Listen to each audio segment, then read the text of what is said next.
are going to be replaced by AI. What we will do with AI and what we will do with the social revolution in this country, we would start by telling our young men and women that they have to be at the forefront of this revolution. Number two, we would ensure that the absolute best experts on these technologies would talk to our students, would talk to our youngsters and guide them on what these future technologies are going to do. We would make them partners in this revolution. Good morning, Technopark. We all are so privileged to have our leader of opposition, Shri Rahul Gandhi, in Technopark. So before going to the official program, I request you to play 1 minute video of Technopark.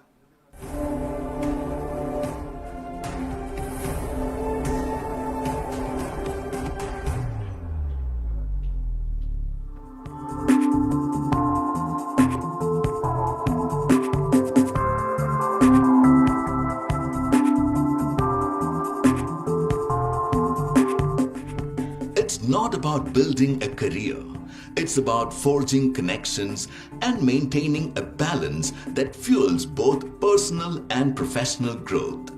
The presence of a well-equipped gym, inviting cafeteria, and various recreational games within Technopark significantly contributes to employee well-being. These provides a much-needed break, promoting relaxation, stress relief, and overall productivity among Technopark's workforce. Beyond the code and algorithms, Technopark is also celebrated for its commitment to environmental sustainability.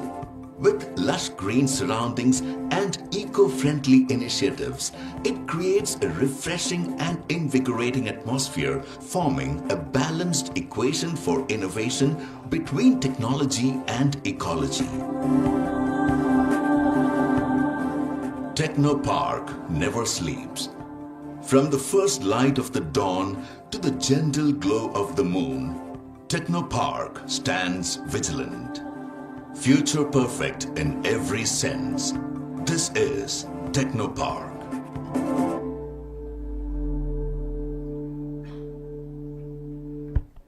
Thank you. So now I invite our Honorable Member of Parliament from Trivandrum, Dr. Shashi Tharoor, to do the welcome address.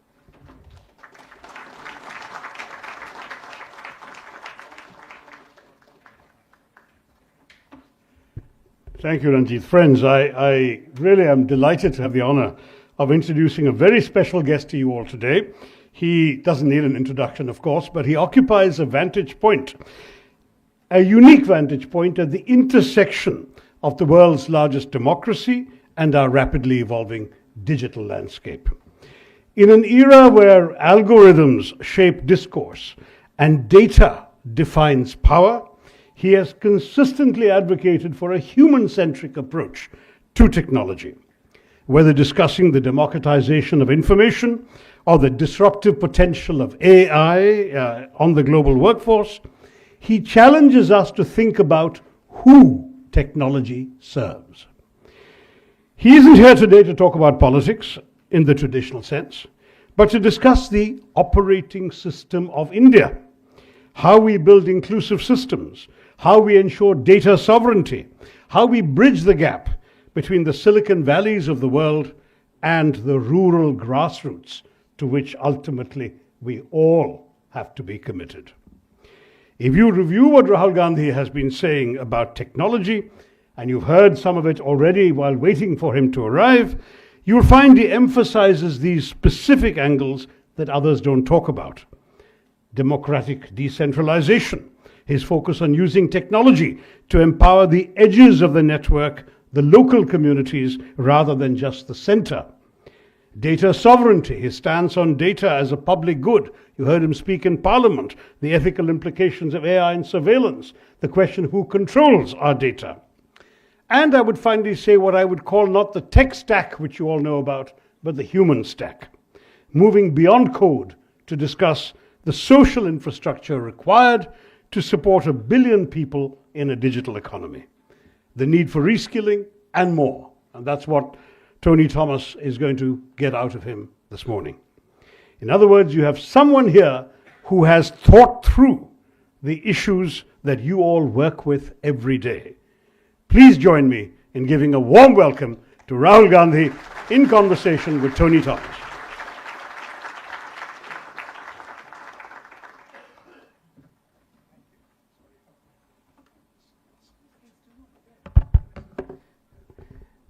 Requesting Rahul ji to join the stage.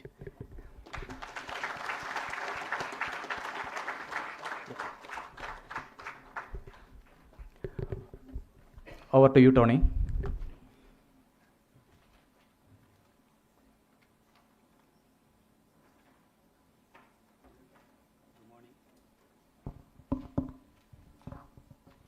Good morning, everybody.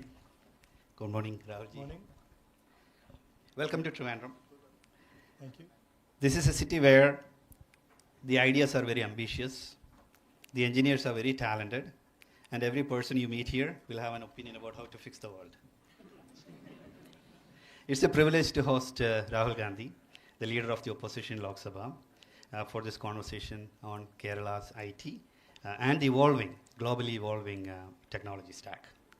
We are meeting today at Technopark. It's a symbol of our push into the future. Now, if you think about Technopark, this is one of the earliest technoparks in the country, inspired by the vision of late Rajiv Gandhi when he was pushing for telecom and technology evolution in India. Also, today, we are sandwiched between two interesting days. Yesterday was the Employee Appreciation Day, and tomorrow will be the Women's Day, so a shout out to all women and, of course, employees in the room. And, of course, you know that today we are also culminating the Yatra by the opposition leader of Kerala. Rahul ji himself did the Bharat Jodo Yatra, where he did 4,000 kilometers across India over 146 days across 14 states. One thing that, of course, Shashi Tharoor spoke about it, journeys like that is what makes each discover one another. So today we want it to be a conversation. We just don't want it to be a question from us and answer from you. We also want you to ask us questions and then make us go through that. But before I do that, may I introduce G. Vijayaraghavan. He is the founding CEO of Technopark. So would you like to give a couple of words to us, please?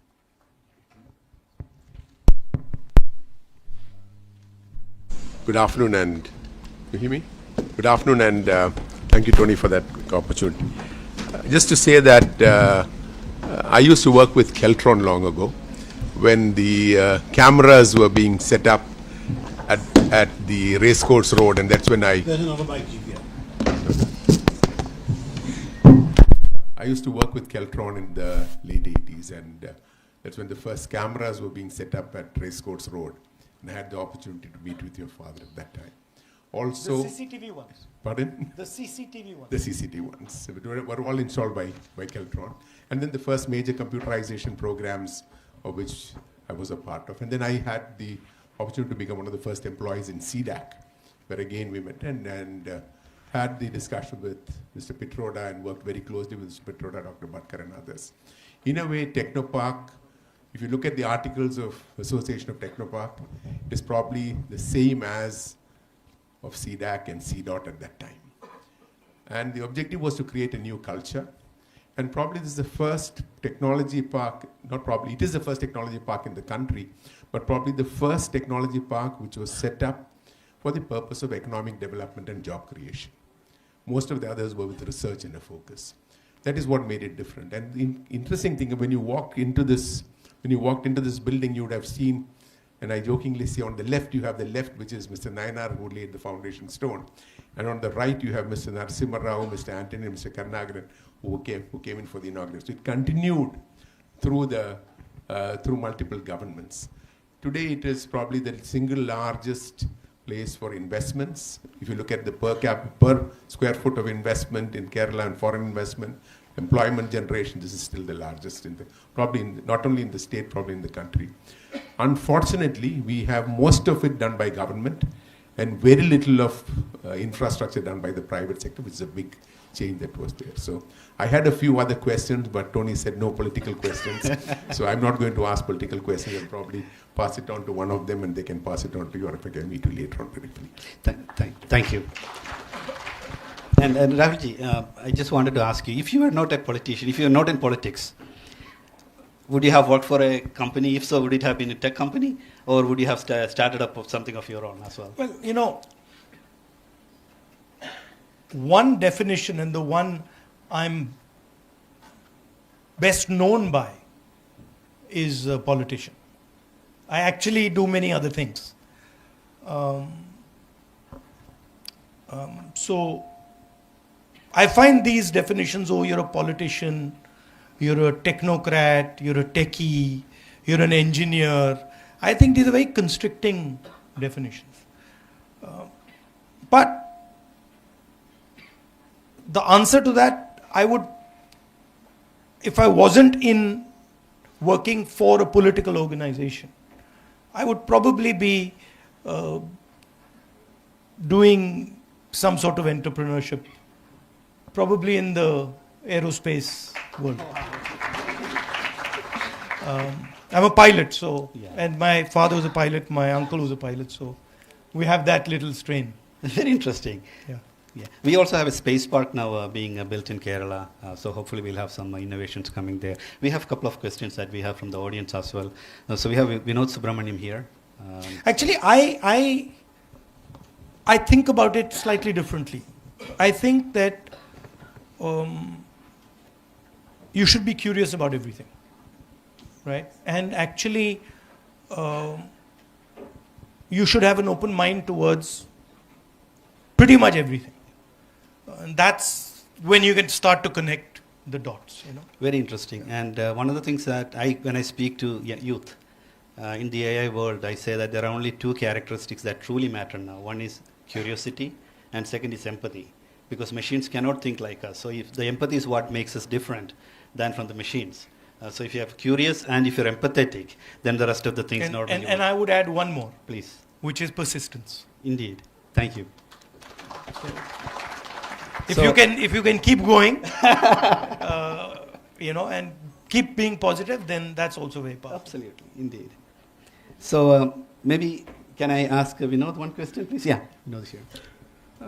Good morning, Rahulji. My name is Vinod Subramanian. I have about 20 plus years of IT experience, been working for multiple MNCs. My question is, as you rightly said in some of those videos, a lot of transformation is happening through AI for multiple industries. How would the skill set need to evolve, like especially to place a place like Kerala or anywhere in India for that matter? What is the change that you see need to be done from a professional community? As you might also see, this is also causing a lot of layoffs and other impacts as well. So how do we really absorb that, and how do we move forward from there? You know, we were sitting in the other room and we started talking and we immediately agreed on one thing. And it's something that I fundamentally believe in, which is that jobs do not disappear. Jobs are relocated. So people think, oh, a robot that cleans a room has taken away the job of somebody who was previously cleaning the room. Yes, in the room. But if you go to the factory where the robot is being made, that robot has created a lot of jobs. That value chain has created a lot of jobs in the place where that robot was made. So the question is not so much about jobs being lost or jobs disappearing. The question is, there is a contest for jobs on the planet. How good are you at capturing them, right? And that's really the question. So that requires a particular mindset. It requires a particular level of openness, connectivity. It requires an industrial structure. So in my mind, there are essentially two parts of the economic system. One is a consumption side and the other is a production side. So this came out of the production side. And Uber is helping the consumption side, right? So in my mind, the real jobs come from the production side. The large numbers of jobs come from the production side. You can get excellent jobs in the IT space, but you cannot get jobs for everyone in India in the IT space. It's not going to happen. Because the IT space simply does not have the knock-on effects that a car manufacturer does, or a phone manufacturer does, or a ship manufacturer does, right? So industrial production is something, in my mind, where the real jobs sit. And the disappointing thing is that we've allowed China to just capture that. And so we play the United States, India, pretty much all other countries. We play in the consumption space. If you look at our big companies, you worked in the automobile sector, but if you look at our big companies, our startups, they're all consumption, mostly consumption, right? They're on the consumption side. We don't have big startups on the production side. So that's really, to me, the interesting space. And the real question is, China has built a superb industrial system, unmatched in the world. But we don't like their coercive system. We don't like the fact that they're not democratic. So to me, the big opportunity for India is, can we build an industrial system, a production system, but maintain our democratic values? That to me would be a huge service to the people of India and be a huge service to the rest of the world. Thank you. And you would find that even in Technopark here, most of the startups are not on the production side, it's actually on the service side. Yeah. So that I think is a problem that systemically I think we Now, need there's to... another thing, that the amount of innovation that comes out of the production side is order of magnitude more than comes out of the consumption side. Because production is actually a much more complicated activity. To put a car together is a very, very complex activity. Takes large numbers of people, organization, conflict, all that is inside a factory. That's not there in a software park. But then we also say that in the future, every job can be a software job, because programming now really doesn't require a lot of technical skills, right? Because with AI coming in, with conversational technologies, a lot of things can be done directly by even individuals who are not experts in technology. There I disagree. I disagree, but maybe I'm wrong. I think there's still, look, there's a social element to this. If you do not give your people jobs, you will have massive conflict in society. You can't,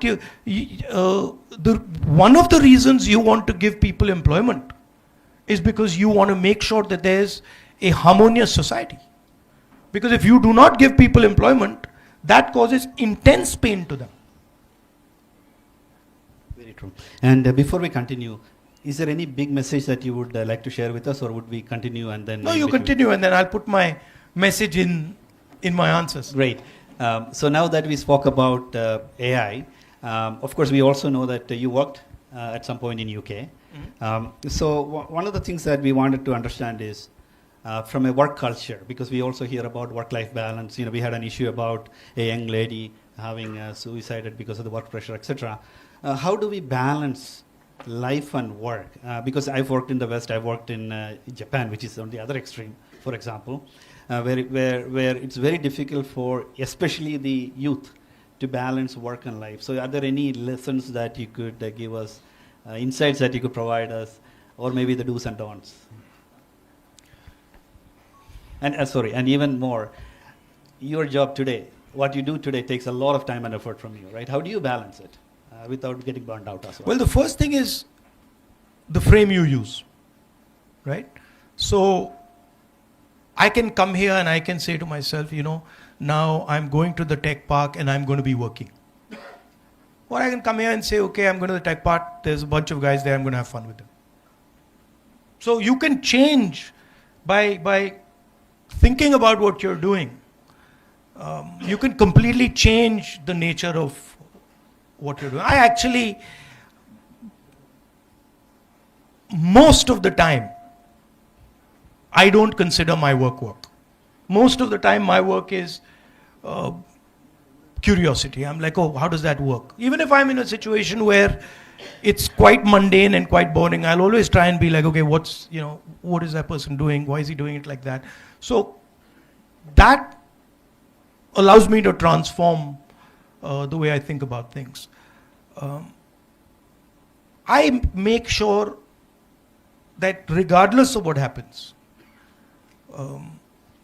that before I go to sleep, I read a little bit, and even if it's 10 o'clock at night, 11 o'clock at night, midnight, I do some exercise. That I just, 90% of the time I will do that. Very good. Thank you. I think, exercise is something that a lot of us probably lack. So. No, and people think that, time is, I don't have time for exercise, or I don't have time for myself. Actually, it makes you very unproductive when you do that. So you're thinking that, I'm going to save 1 hour by going to exercise. Actually, no. Actually, you're losing a lot of time by not doing exercise. Because you're inefficient, you're stressed, you're disturbed, right? And it's a culture. I remember when I was a child, I used to go to my grandmother's room. And every single day of her life, in the morning, I'd see her doing exercise. She had a yellow colored mat, and she would be doing exercise, for 1 hour. So I asked her, I said, Dadi, like every day you start like that? She's like, yeah, my father told me that. My father told me that in your life you should spend 1 hour minimum of physical exercise. I think that's a very good rule. Thank you. Do you play any team sport? Yesterday you said that you play FIFA. On video. I play. I used to play football. I loved football. I used to play cricket in school and hockey in school, but I loved football. And then I used to box in college. I used to do triathlons, running, swimming, cycling, and then now I do martial arts. I've always done martial arts.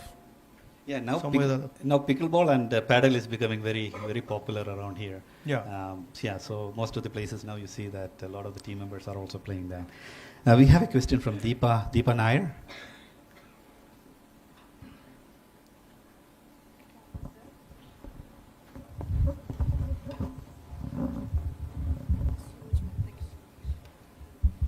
Good afternoon, sir. I'm Deepa, and working as an HR in IT industry for last 15 years. So it's a follow-up question what Vinod have already asked and aligned thought already mentioned. We have to create jobs. That is something we have to do. So I would like to definitely know from you, like what better policies we can have so that we have more career opportunities for our youth within Kerala, so that we have a better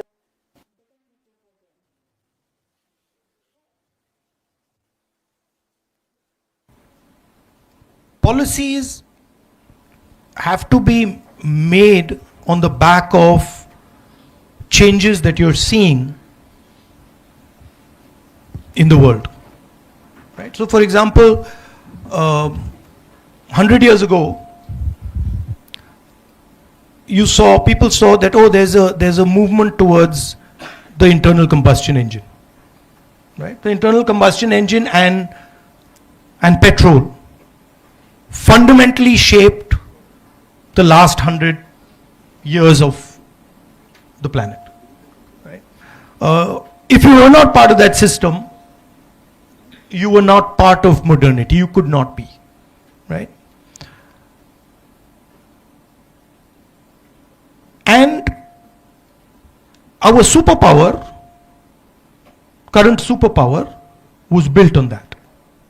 So if you go into the details of how did America actually become powerful, or how did Britain before that actually become powerful? You find that they became powerful by controlling mobility.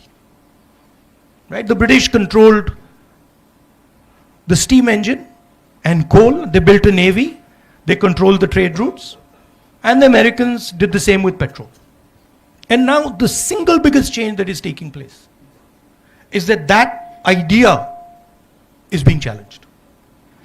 The way we move is fundamentally being questioned and changed. So the technical people here would understand what I'm saying. An internal combustion engine essentially is up and down movement of the piston. And you have to transform that up and down movement into circular motion. And your fuel is in the fuel tank. Now, something fundamental is happening, which is that we are moving to a world of circular motion. We are moving to the world of the electric motor. Everybody says, oh, there are drones, there are electric cars, there are electric trains,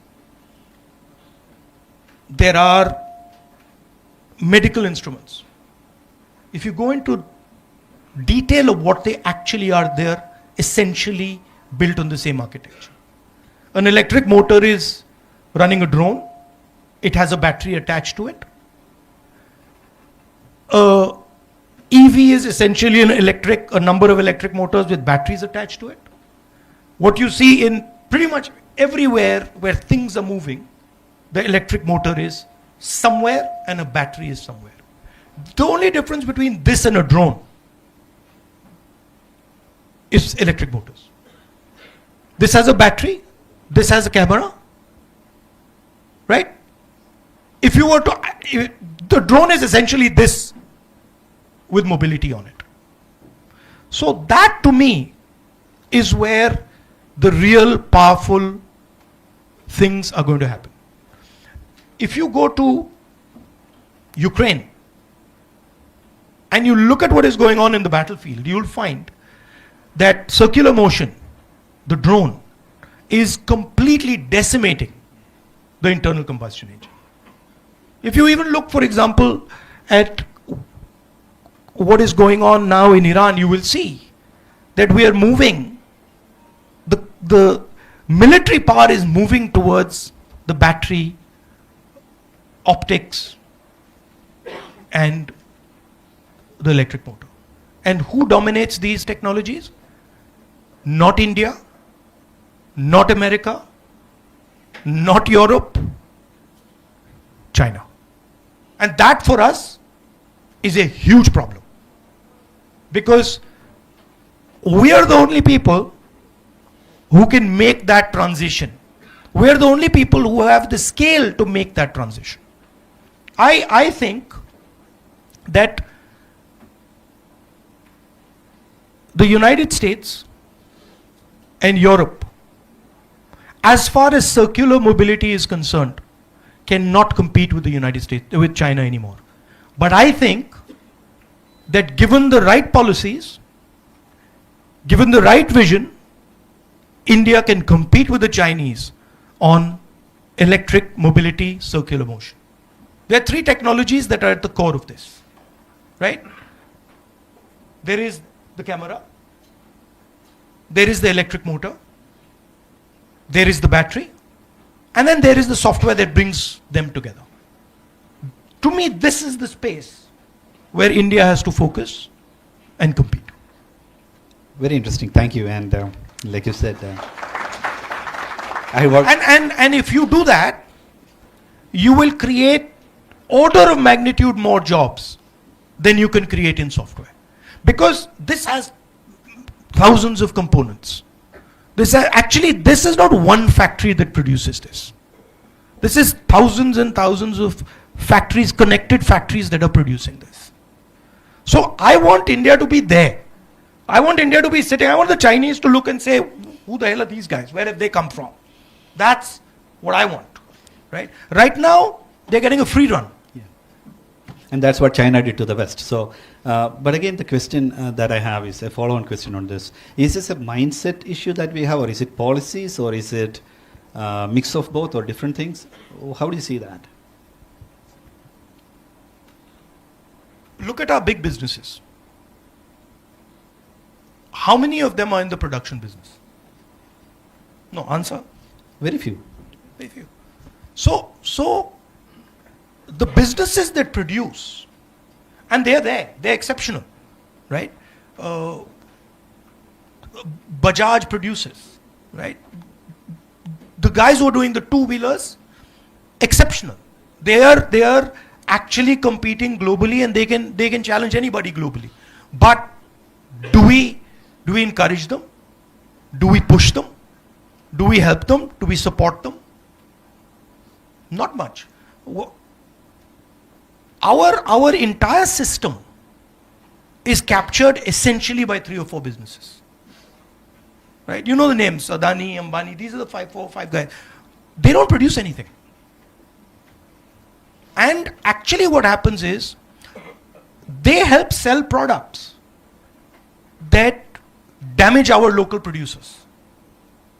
So you have to have an attitude of production. You go to you've worked in a factory. You worked for Nissan. Who did you work for? Nissan, I work for GE. Yeah, he understands it. You work for Nissan. You walk into Nissan and you see a production culture, right? You walk into a Bajaj or even an Enfield. You see that culture, and that's really where the large numbers of jobs are to be created. Thank you. And again, one more question. There's also a very strong political aspect to this. You take our GST, right? Our GST is designed to harm producers. Our GST basically kills producing states and helps consumer states. So there are fundamental things. You design a GST that kills off all your small and medium industry. Then afterwards you're saying, okay, but why are we not having any jobs? Right? So there are political actions that you take, things that you value, things that you protect, that allow this to happen. Thank you. Very, very helpful. Very interesting as well. Can we switch? I'll give you an example that really struck me just a couple of weeks back. I went to Germany, and I'm very interested in drones. So I told them, listen, I want to see, your cutting edge drone manufacturers. And so they were like, yeah. And so we went to see a cutting edge drone manufacturer. Did a fantastic presentation. They're operating in Ukraine. And then after their presentation, I said to them, can I ask you a question? I'm very impressed by what you're doing. And they're like, yes. I said, what percentage of your motors and what percentage of your batteries come from China? Pin drop silence. Right? Now, I was thinking, well, why not India? Why can't the answer to that question be India? Right? And you can see it. You can see, for example, I went to BMW. BMW is essentially drowning because they cannot take on they cannot even conceptually understand the transition that is taking place to circular motion. And I really don't expect them to be able to challenge the Chinese. But I'm very confident that aligned properly, an Indian company can take on the Chinese. I have no doubt about it. But for that, we got to start killing some lies that we tell ourselves. If we don't stop lying to ourselves, it's not going to happen. People don't like that. People don't like it, but it's the truth. Thank you. That was very, very helpful, and I fully like the simplicity that you talked about, right? Which is battery power, a computer, a camera, and then circular motion. How you tie My it all father together. I remember I was a kid. So you have to understand where I'm coming from. I was 12, not even, I was 12 years old. And one day my father said, listen, Rahul, there's a presentation you have to come to. I didn't even know what a presentation was. I was like, what is a presentation?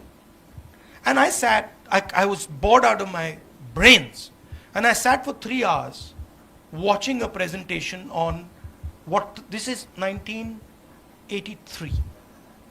On watching how the computer can transform India. And I was like, get me out of the room, because I just didn't understand what was going on. Right? Sometime later,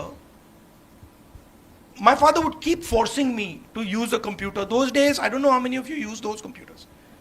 They're practically, unless you were they were like that, and there was no graphic interface. It was MS-DOS, unusable for a person who doesn't fundamentally understand them. And then one day I went to his office and I just said, Papa,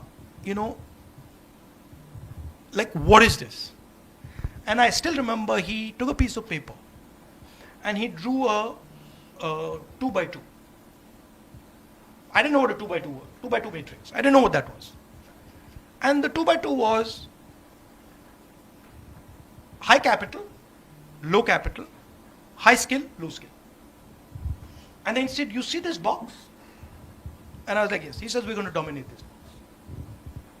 He says, these are his words. He says, nothing can stop India from dominating this box.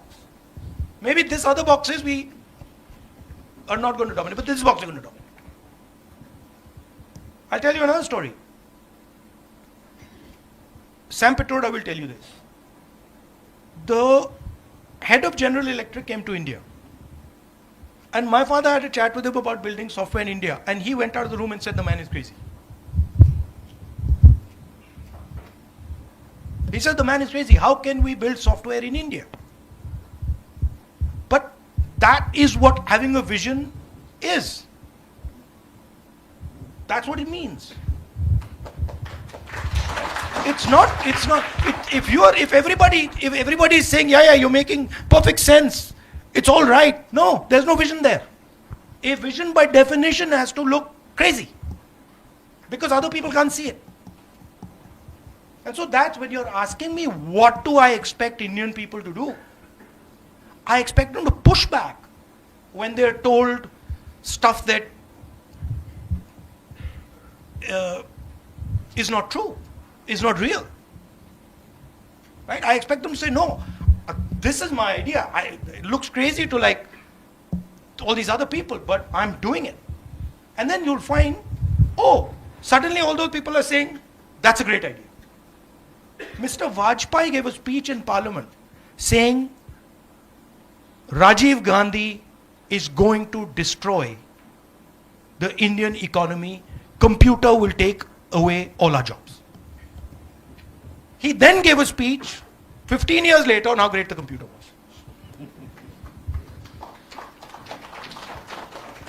So that's what I expect from Indian people. You're seeing that there's a complete transformation taking place. It's an exciting thing. You're the people who can pull it off. But you got to be able to see what actually is happening. Very interesting. By the way, I worked for GE as well, General Electric as well. I was a CIO there. And so I know the story about Jack Welch coming in and setting it up in Bangalore. And a large portion of the IPs that GE has today comes from Bangalore. Right. So, of course, fully agree with that. We have to value what we have. I keep saying it, we are sitting on the most valuable resource on the planet. If you came 100 years ago to India, right, we didn't have this resource. The connectivity was not there for this resource. Everybody used to say, population is the problem. Well, that's quite interesting, because our population is what has given us data, right? This conversation is data. Who owns this conversation? Who owns this conversation? The cloud. No. This conversation cannot be transmitted without YouTube. So YouTube owns this conversation. So we have to be able to see that. Who owns our data?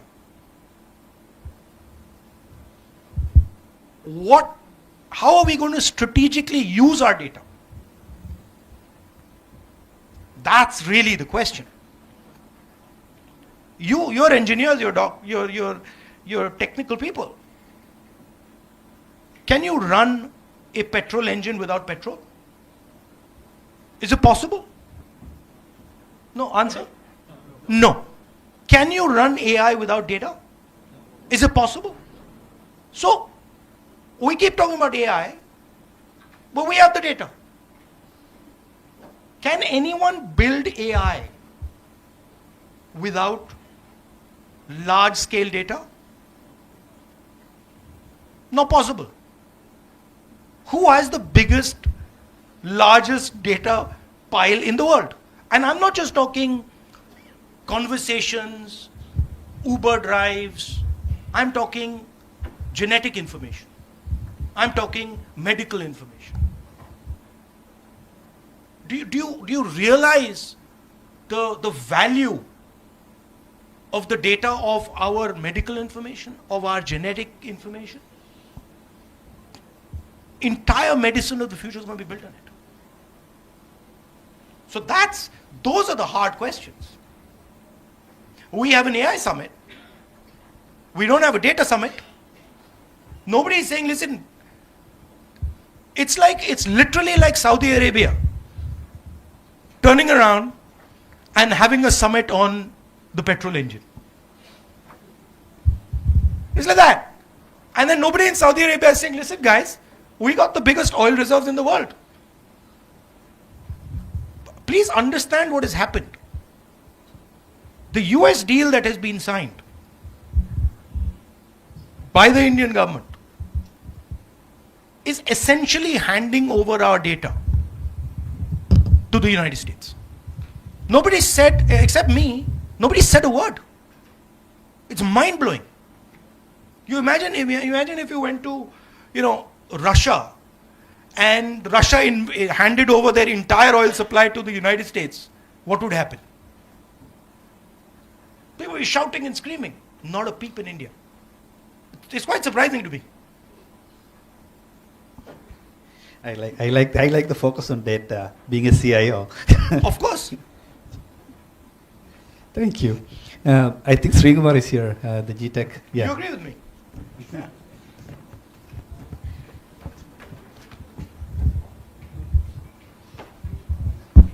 Very good morning, Rahulji. Welcome to Thiruvananthapuram. I just wanted to touch upon the topic of data right now with AI, with innovations, with technology, the buzzwords now. How do we in India balance ourselves from government, from policies, from restrictions, from regulations, and from all sorts of governance?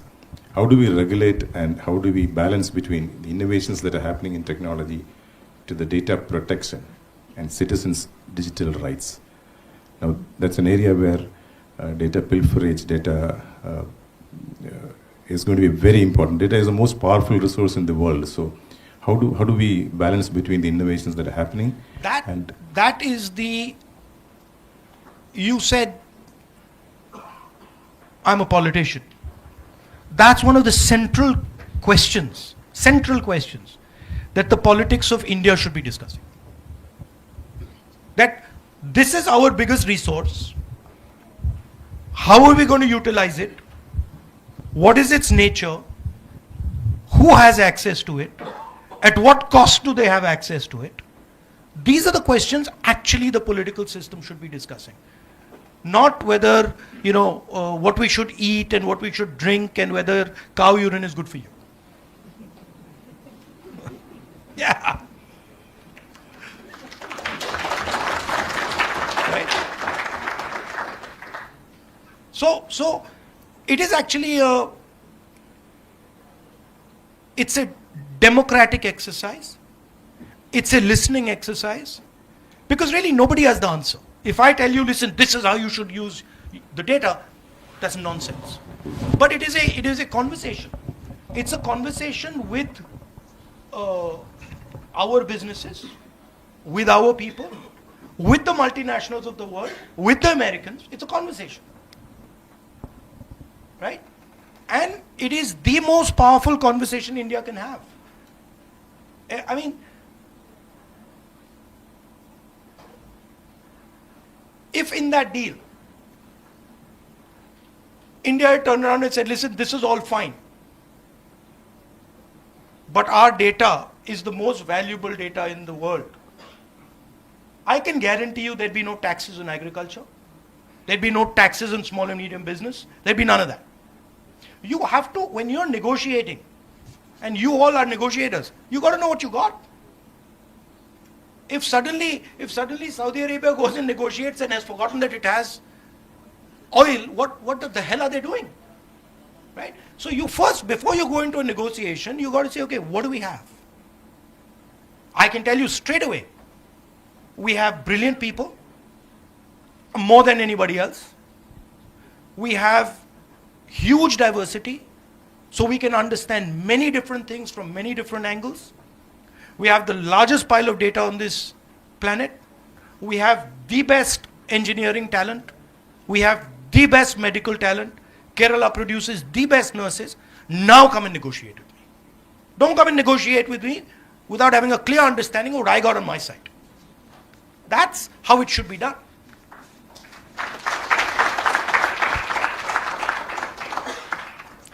Thank you. Since you talked about drone quite a bit, we have somebody who actually makes drones in the room. So Devan, if somebody can get the phone over to... That's right there. Could you give us a little bit about how do you, also on the data side as well, right? How do you capture the data and what do you do with the data as well? No, tell me and answer me another question. Sure. What do people like me need to do for you to compete with DJI successfully? Answer me that question. Sir, I am proud to say with next 3 years, we will be competing the DJI. Because 80% of the components right now we are developing in-house in Kochi. Maybe our rest of the R&D is finishing in 3 years. So right now... So you make your own motors? Yes, own motors. But sir... What type of motors you make? BLDC motors. And the fact is, depending upon brushless and duct fan also, and we depending on the infrastructure of Hitachi, other corporate infrastructure for developing that motors. What size drones do you make? Size largely carrying 50 to 100 kg payload. Can I come and see? Yes. Where is it? Kochi, sir. Okay. Here itself? Yeah. Kochi. Sorry. I also bring some of our product to showcase to you. But you have something here? Yes. In my car. Yes. Oh, you have it here? You brought it here? Yes. Okay. Happy to showcase you, sir. Okay. No, sorry, you were asking. No. We just want to... No, please. It's your floor. But no, we also want to see, because you're working on the agriculture... But I'm going to call you on that. Yeah. 3 years from now, I'm coming and seeing that you've knocked down DJI. You're not getting away simple. Right? Yes, I'm sure, but... No, I'm coming. I'm coming 3 years to see. We'll note it down. Thanks, Devan. Unless you wanted to add something about the agriculture use cases and data or something that you think is relevant. Yeah, sir. Actually, we are 5 years old company. So myself, Devan Chandrasekharan, I am the founder of Fuselage Innovations, and we are the National Startup Day. We are one of the National Startup Awardee from Honorable. How many people? 43. Total. 43 people working. Yes, 43 people working. All are from Kerala. And you designed them yourself? Yes. Quadcopters? Yeah, quadcopter. And for marine innovation also we are working for handling the heavy payloads in marine through cranes. Right. Lifting the heavy payload on an average 10 tons. That is also we are working with the... How do you react to what I said about circular motion and the electric motor? Yeah, electric motor actually we are in-house around from 70 kV motors. We are No, I mean, I was saying that we are seeing a revolution in circular motion. Okay. That we are going from the petrol engine to the electric motor. Okay. How do you think about that? Sir, there are limitations are there in regards to the flight time. Only the power is a major challenge. Like we already having limitation, the high quality of lithium, that is a major issue. But we are working for the lithium with the phosphorus for getting the most higher flight time. Once it is done, we can replace the engine with the batteries. Do you think electric vehicles will replace internal combustion engine vehicles? Or no? Not right now, sir. But 5 years, 7 years, 10 years? Yes, it will happen. Yes. Thank you, Devan. That is very informative. Really appreciate that. We have a question from Vinita.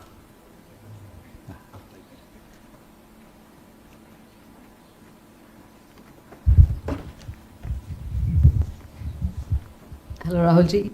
Wonderful to see you here in Trivandrum. I'm Vinita, part of startup ecosystem in Keralam. My question is that we did speak a lot about some of the best talents available in Kerala and in India, but a lot of STEM drain does really happen. It is a fact. And over a period of time, we've tried probably to make them stay through developing our startup ecosystem, but even then, we still have those challenges being seen. Like, we're still a consumer state, and the production is absolutely not happening, just like you said. How do you think, some of these challenges can be overcome over a period of time? I think it's an attitude.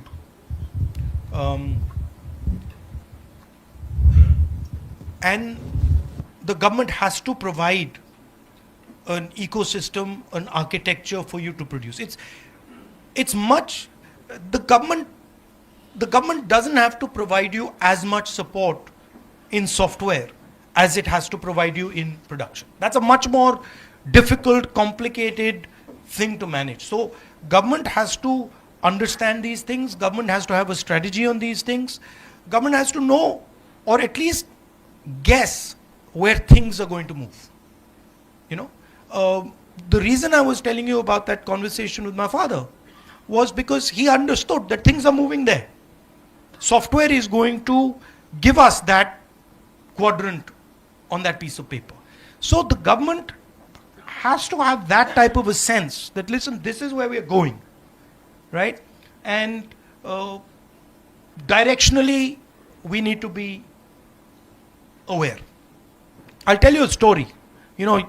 My friend here, who makes drones, I'll tell you a story that just will explain to you how government behaves when it comes to these things. I think it was about maybe 2015-16. SPG director called me and said, I want to speak to you. So I said, please come. So he came. And I thought to myself that, let me show this guy something. So I used to fly and I used to make drones. So I had a drone. And I called him and I flew it in my garden. And he was watching that thing. And I said, don't you think this is going to be a huge security problem for you? That, and I did it as a joke. You know what happened 3 days later? Not 3 days, a few days later, drones were banned across the country. No, please understand the power. That one guy who just happens to be security can explode the entire industry in a second. Right? So that type of stuff, you simply cannot, if you're operating like that some one bureaucrat can suddenly turn around and just blow entire industries to pieces, then you can never do that. So people have to understand that, boss, this is not just a security issue. This is a billions of dollar industry. And fine, it's a security problem, but we got to deal with the security problem. We don't kill the goose. Right? So government has to allow these conversations. Now, government frankly doesn't understand what you understand. So the conversation has to be with you, not with some government bureaucrats who are just talking to each other. It's got to be strategic. It's got to be give and take. We'll give you this, but we want this. Right? So, and you've got to think about it on large scale changes. So if you're thinking that there is going to be a fundamental change in the way we're going to move, that's an interesting place to be. If you're thinking there's going to be a fundamental change in the way medicine works, that's an interesting place to be. Right? So, and then you make 3 or 4 bets and you say we're going to bet on this. And then maybe 1 will not work or 2 will not work, 1 will work. IT worked. Other bets at that time didn't actually work. One doesn't really hear about them, but there were multiple bets that were made. And you also talked about, of course, a curiosity, second, interactions that piqued your interest in certain things. One of the things that we find also is the education, right? Because right from the very early education, it's more about memorizing things rather than learning, understanding, and discovering. And later, as you come into higher education, also we see the same kind of issues here. So do you really see that it's not just about the policies of the government, it's not just about the individual, but it's also about how we are trained, because we are inherently being constrained from that curiosity? Look, that's one side of it. So I've studied in the United States, I've studied in England, I've worked in Europe, in England, and I work in India, I've studied in India. There are huge advantages to our system. Huge advantages to our system. But we don't actually play on those advantages. So there are huge advantages to our system, there are huge advantages to our way of thinking. But we don't actually develop them. Right? The Indian mind can manage complexity like no other mind. There's no American mind that can manage the level of complexity that an Indian mind can manage. You know, literally, without any question. Right? The number of equations that an Indian mind can juggle is beyond. You know, I mean, you could, for example, walk into this room and say, listen to somebody, listen, can you rank all these people? And they'll give you an answer. Literally, they'll give you an answer, right? So there is huge strength to our system. Our system is much better at managing the internal space. Much better, right?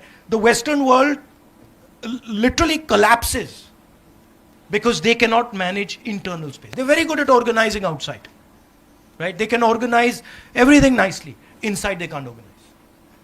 We might not be so good at organizing outside. We can organize inside beautifully. Look at our greatest leaders. I went to see Narayana Guruji's ashram today, right? What was he doing? He was organizing the inside. He was teaching you how to organize your own internal structure. Look at anybody who's successful in India. Look at Mahatma Gandhi. You read Mahatma Gandhi. He's literally telling you this is how you should organize yourself. Right? So we have a lot to give to other people. I like to say it. China likes to say they have never been colonized. They love saying that. Well, we colonized them. Buddhism colonized the Chinese. It went from here.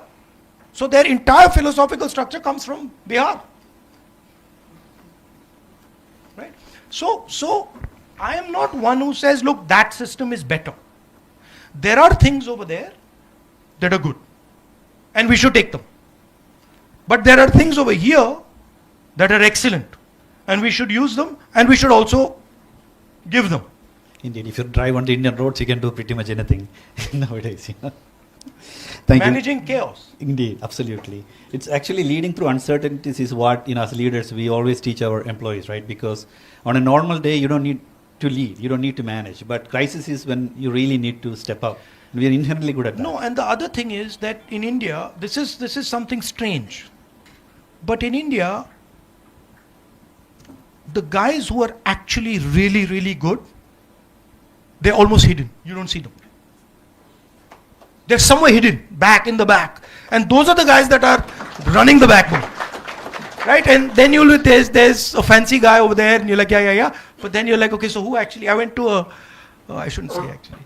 But sometime back, I went to a factory, right? And chatting to the guy in charge, excellent. And then he says to me, yeah, but this is the guy who runs the thing, right? And then the depth of understanding he had was, I mean, A class, but not given maybe the respect that he should have, not given the remuneration that he should have. Thank you. We have a question from Reshma Aziz. So,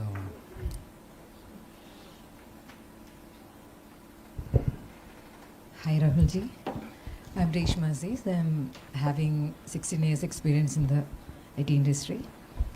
So tech employees often face challenges with long working hours, insecure policies, contractual insecurities. So should there be a better policy? Should there be stronger policy to secure them? I mean, that's the simplest question. Yes, they should. You couldn't give me a, yeah, they should. Absolutely should. You let me off really easy there. do you have any suggestions? No. I suggest to have stronger policies to support the employees. And what about from the women's side? Is there something that we can do that would improve your situation? What is the thing that disturbs you most? Is it the working hours? Is it what is it? Balance. Huh? Work-life balance. Work-life balance. Yes. So how many hours a day are you forced to work? 8 to 10. Okay.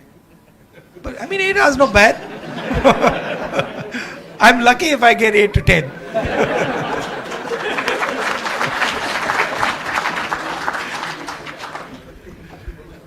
So there are a lot of employees working for long hours. Yeah.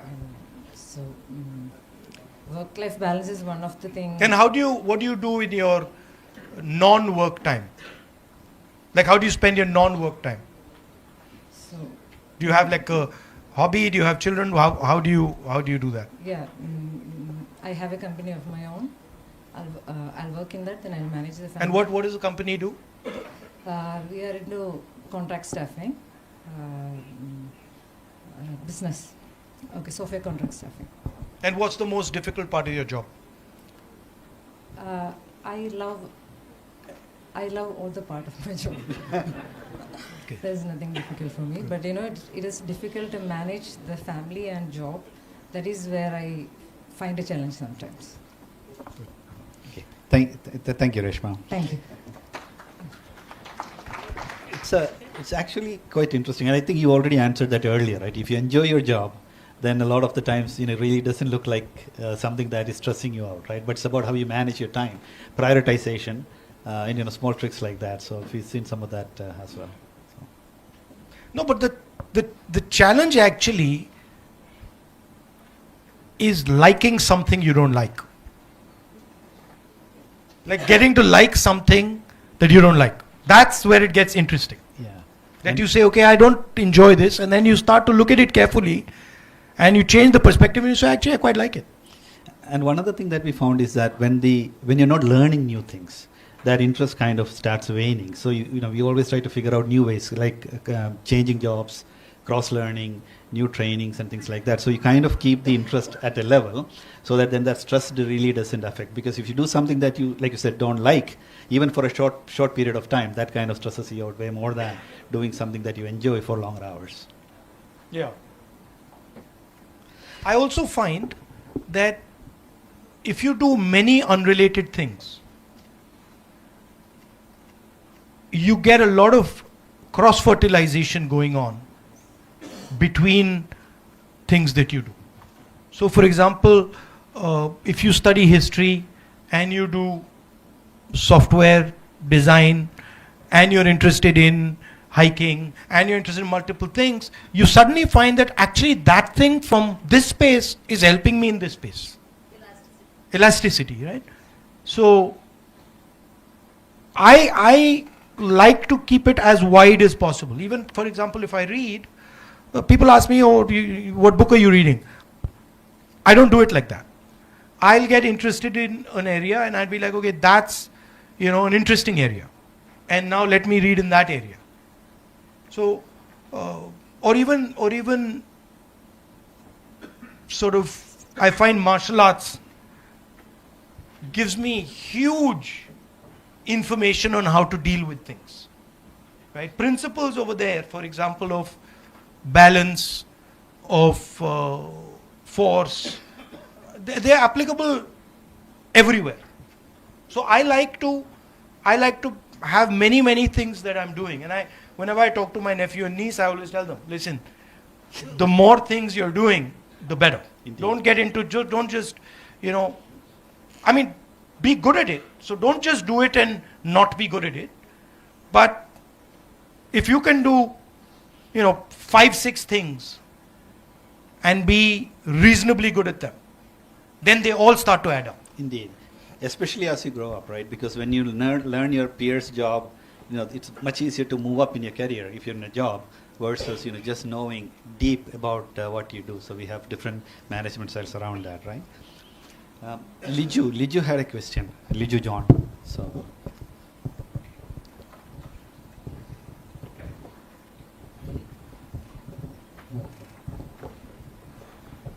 Hi Rahulji. Hello. Good afternoon. My name is Liju. So my question is a little bit apart from the tech world. So we have seen you have ride KTM Duke, Royal Enfield. So my question is it really your personal passion, or you got some spirit from your Bharat Jodo Yatra? And the last thing is, I always, I'm curious.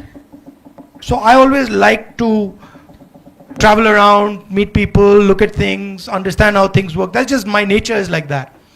And so I used to do cycling actually, long distance cycling.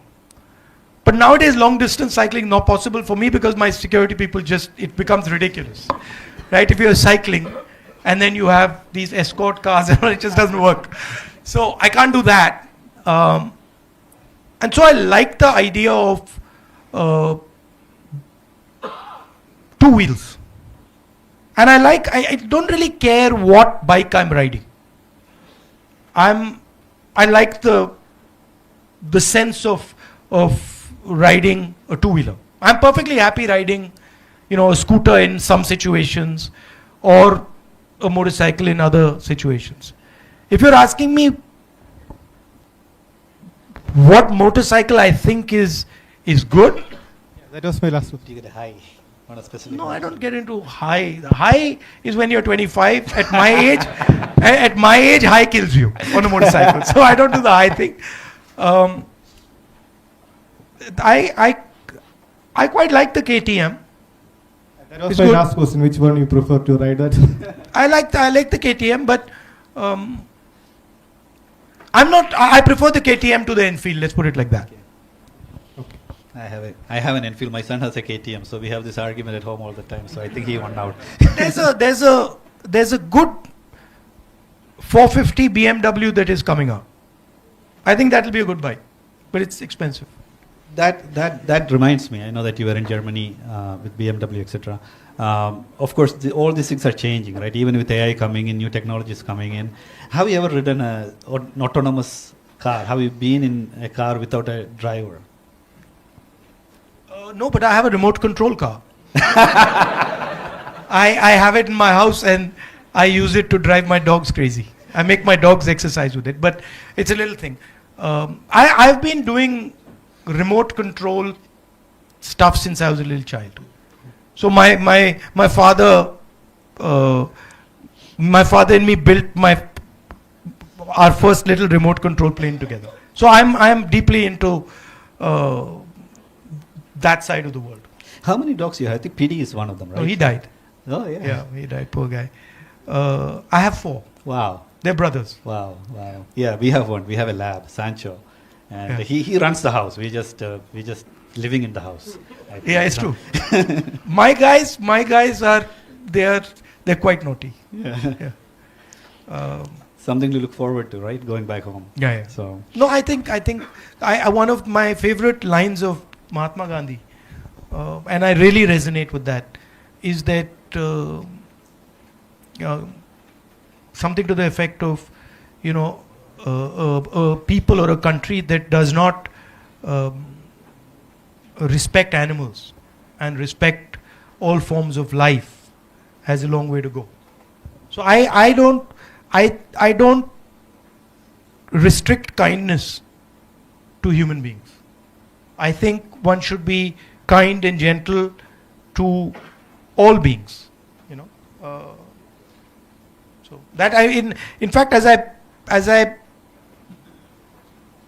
become more experienced in politics, I think in life also, you have to start making some basic rules for yourself. When you're young, the rules can be 5, 7, 10 rules, and then slowly you find that, okay, now I'm centering down to 1 or 2 rules. And so I find that in my life and in my politics, the 2 rules that they are becoming my central rules more and more are, as you said, non-violence and compassion towards other people, understanding other people, and truth. So I find it very uncomfortable. In my job, I was told when I started, and many of my politician friends used to come and tell me that, listen, truth and politics don't go together. I was always told that. I've heard that too. And I am out to prove that it does. I hope you win. I hope you're successful. No, it doesn't. I mean, it doesn't matter. It's a framework I use, and it works for me fantastically. I mean, it literally works for me in ways that I never ever imagined. One thing that again I find politics in India is, we tend to put people in boxes, stereotypes, and then we don't really think across lines on ideas and thoughts, right? It's about who said it versus what is being said. It's quite a bit of that I find quite in India, one of the weaknesses of our system is that we box everybody, right? We love to create, oh, she's a woman, oh, he's so and so, oh, and we like to create that box. But people are not in boxes. People are, you cannot fit a person into a box. So I know we are running out of time. Rahulji has been very nice with us. So what I will do is we'll have one more audience question, and then probably we'll wrap up, unless, of course, we want to have more. So we have a question from Ganesh Kumar, IBM. Yeah, that's there. So.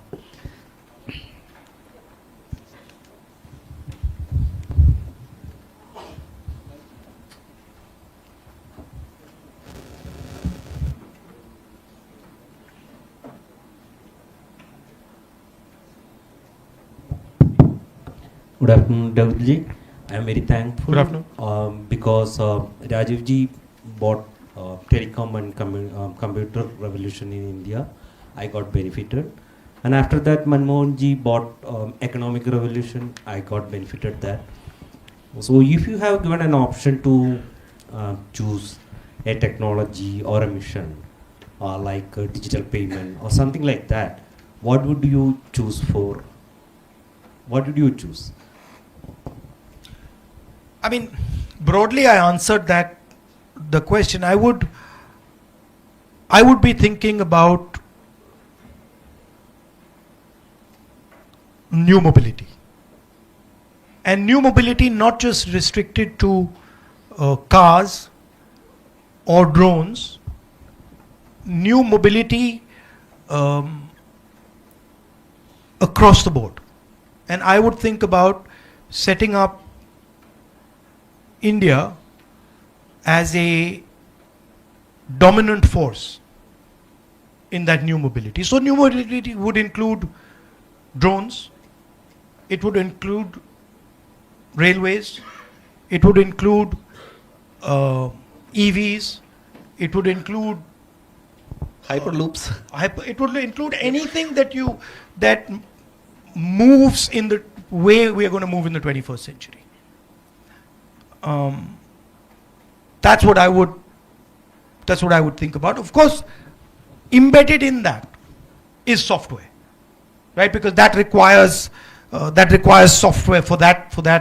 For a drone to work, you need software. For an EV to work, you need software. So that is a part of the ecosystem. But that's what I would think. At GE, we had electric locomotives, and at Nissan, of course, cars. We used to say these are computers on four wheels, more or less, right, with the battery powering it. Yes. When you really think about it. No, if you take batteries, optics, and motors, it's everything, right? I mean, as I said before, this is just a drone without motors, right? And so to me, that's a really interesting place. But I would add a component to it, which is that do it harmoniously. Do it with conversation, negotiation, partnership, mutual respect. Don't do it angrily, violently. So I would say that the culture of how you do it is also important. Very important, and not just what we do, how we do. Rahulji, we're going to wrap up, but if you have any broader messages for us to take home with us, it will be really... He's got a question. We can end with that.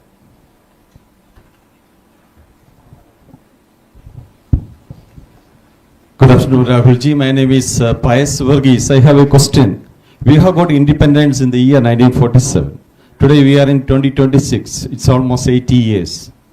So most of the politicians, BJP, Congress, many came over and ruled the country. And but even today, we are talking about freebies. All political parties, they are talking about freebies. I will give you 2,000 rupees. You survive with that. I will give you a few kilos of sugar. I will give you rice. When India become a developed country, this is not economic development. Even after 80 years, if you are talking about giving freebies to the people in India, it means we made them poor. It's not economic development. So when India will become an economically developed country... What about freebies to Mr. Adani? No, you want to discuss? Let's discuss. Right? What about freebies to Mr. Adani? What about freebies to Mr. Ambani? What about all the huge amount of land that is given to them? Why don't we discuss that? If we are ready to stop those freebies, we'll stop these freebies. So please realize that the freebies that you're talking about are a reaction, right? People are saying, listen, 16 lakh crore rupees have been forgiven for Mr. Ambani and Adani, right? Now, it's interesting that you raise it. You see the freebie when a poor person is requesting it. And that poor person needs the freebie. But you don't see the freebie. You don't see the freebie when Mr. Adani gets it. Like your question wasn't, when are we going to stop the freebies to Mr. Adani and Mr. Ambani?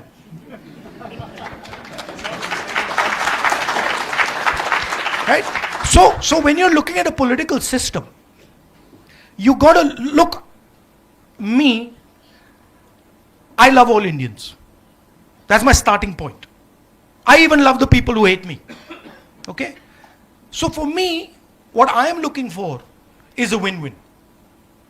Now, if we're going to have a conversation about freebies, then let's not have a conversation about only one side of the equation. Right? And let's not try and paint it as if there's only one side of the equation that's getting the freebies. Because that's not true. The amount of freebies that Mr. Adani and Mr. Ambani and 5-7 of our big businesses get is order of magnitude. Order of magnitude. Not 10 times, not 50 times, not 100 times, thousands of times what our poor people get. That's a fact. And nobody can get away from it. Right? So, I'm more than happy to remove all freebies from poor people. But then you got to remove all freebies from the likes of Mr. Adani and Mr. Ambani. Thank you for your question. Thank you for the Good question. And on that note, Rahulji, shall we sum up? And yeah, I just want to conclude. First of all, yeah, I need to conclude because we've got to. First of all,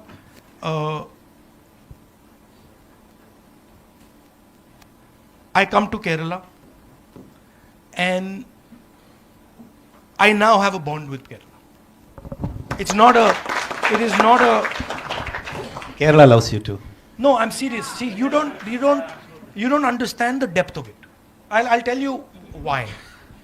And I feel this, right? Because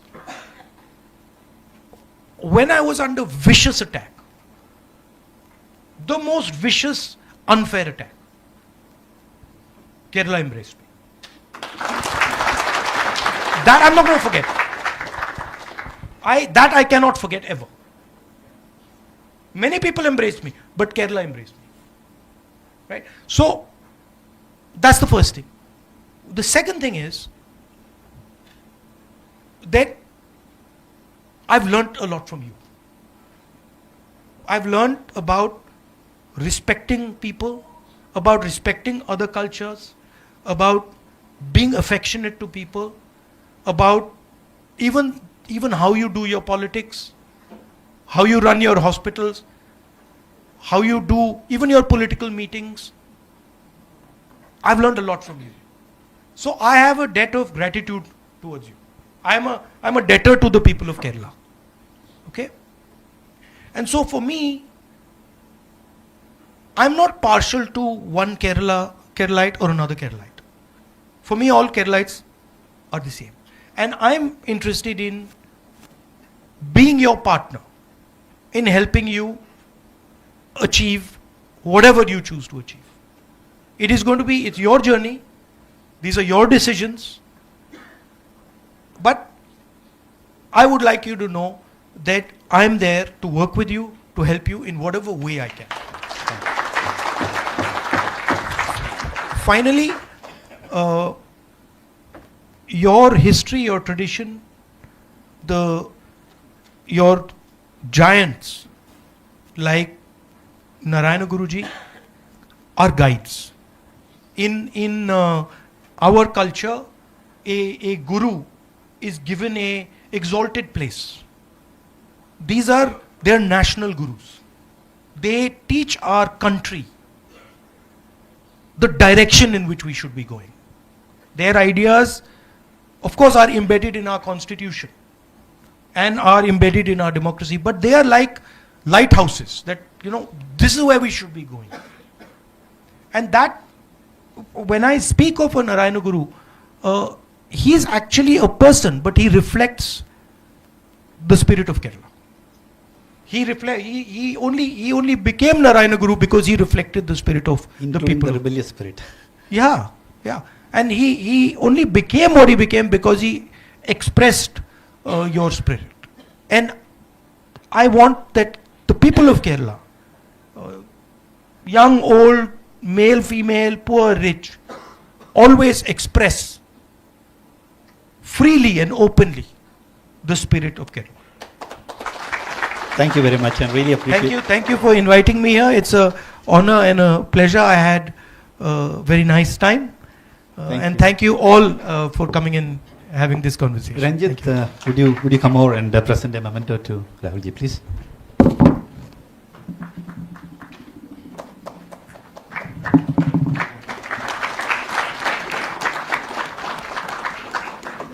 Thank you very much. I see your dog here. Yes. Mine. This is.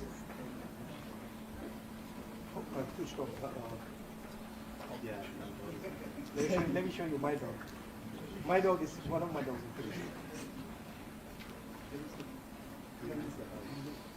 I have. My wife wouldn't agree to have one more. She says. No, they're brothers.